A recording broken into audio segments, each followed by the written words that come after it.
Louis Pasteur est un chimiste né en 1822. C'est l'un des scientifiques les plus célèbres du monde.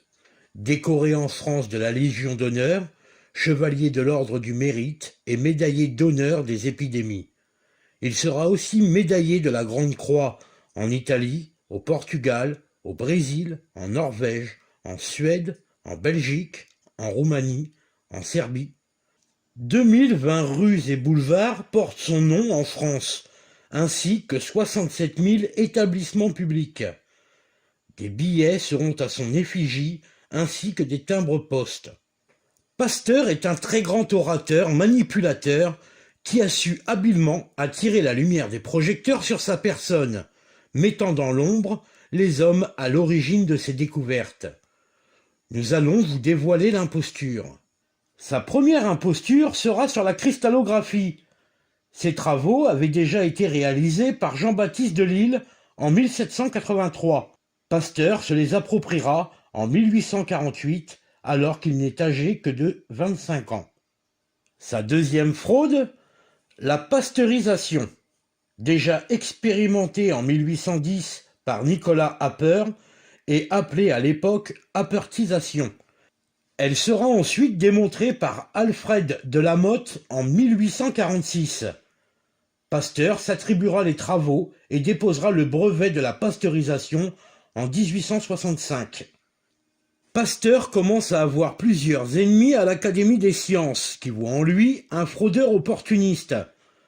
Passons au troisième plagiat, qui concerne la maladie des vers à soie.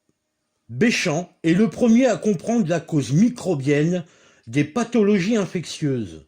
En 1865, il publie L'origine parasitaire de la pébrine. Son œuvre sera discréditée et falsifiée au profit des intérêts de Pasteur, qui va le critiquer avant de se rendre compte en 1868 que Béchamp avait raison.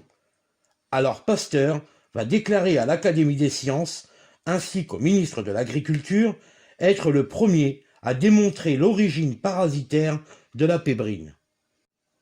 Nous allons nous intéresser maintenant à la maladie du charbon, qui décimait des cheptels de moutons.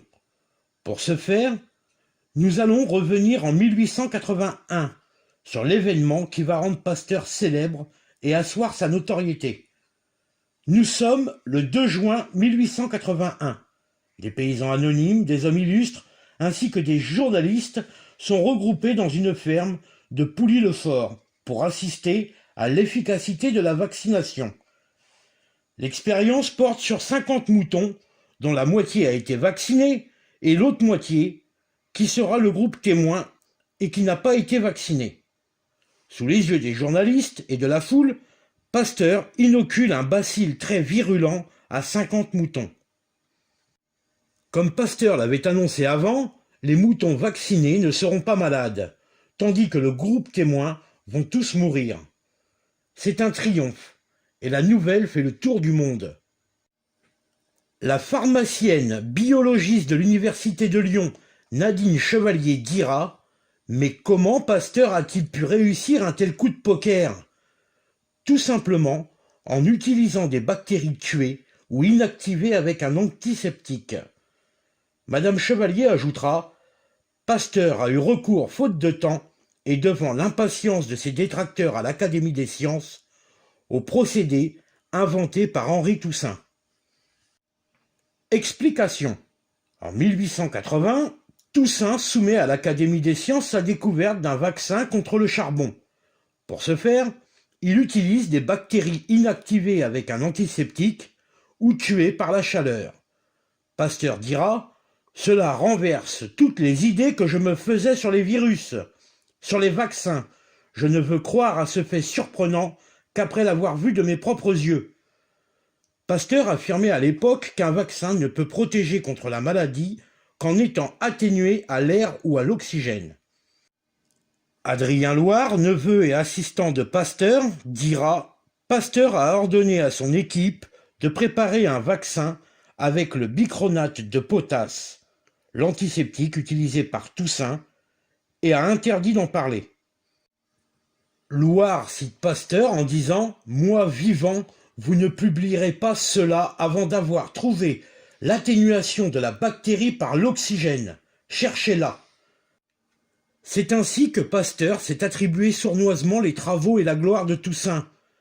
Sur cette maladie du charbon, Pasteur a plagié et humilié au passage Robert Koch. Avant de voler les travaux de Toussaint, le vaccin du charbon créé par Pasteur a tué près de 4000 moutons. Maintenant, nous allons vous parler du vaccin contre la rage. Bien entendu, Pasteur n'est pas à l'origine du vaccin antirabique. Les premiers vaccins contre la rage sont de Galtier et de Toussaint. Encore une fois, le vaccin de Toussaint contenait le virus mort par chauffage. Le vaccin de Pasteur contenait de la moelle desséchée. En 1886, fort de sa notoriété, il se lance dans une série d'essais, et 60 personnes vont succomber. Certains de la rage ordinaire, et d'autres d'une nouvelle sorte de rage.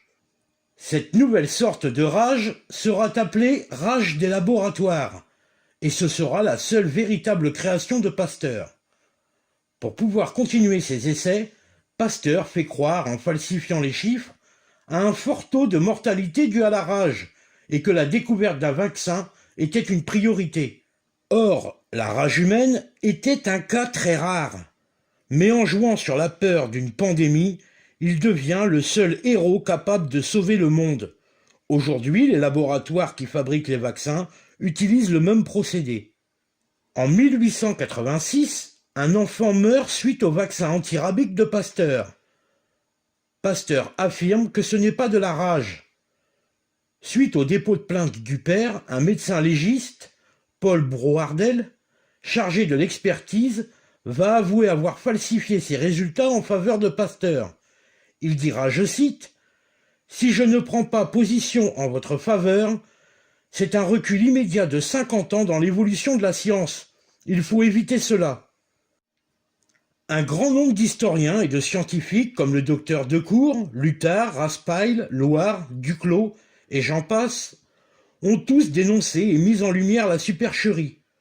Le professeur Jean Bernard a dit, je cite, « Si dans la lutte contre le cancer on n'a pas avancé aussi vite que dans les autres domaines, c'est probablement parce qu'on est trop attaché aux théories de Pasteur. » Et les Français continuent d'idolâtrer cet imposteur. Comment aujourd'hui l'Académie des sciences peut encore se rendre complice d'une telle mascarade? Comment les grosses industries médicales peuvent-elles encore donner du crédit à cet homme?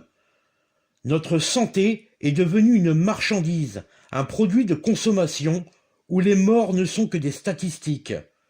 Notre terre est devenue un laboratoire à ciel ouvert et nous sommes les cobayes de ces savants fous en quête de gloire et de prestige. Le plus ironique, c'est que nous finançons notre propre mort. Nous terminerons avec cette citation de Paracels.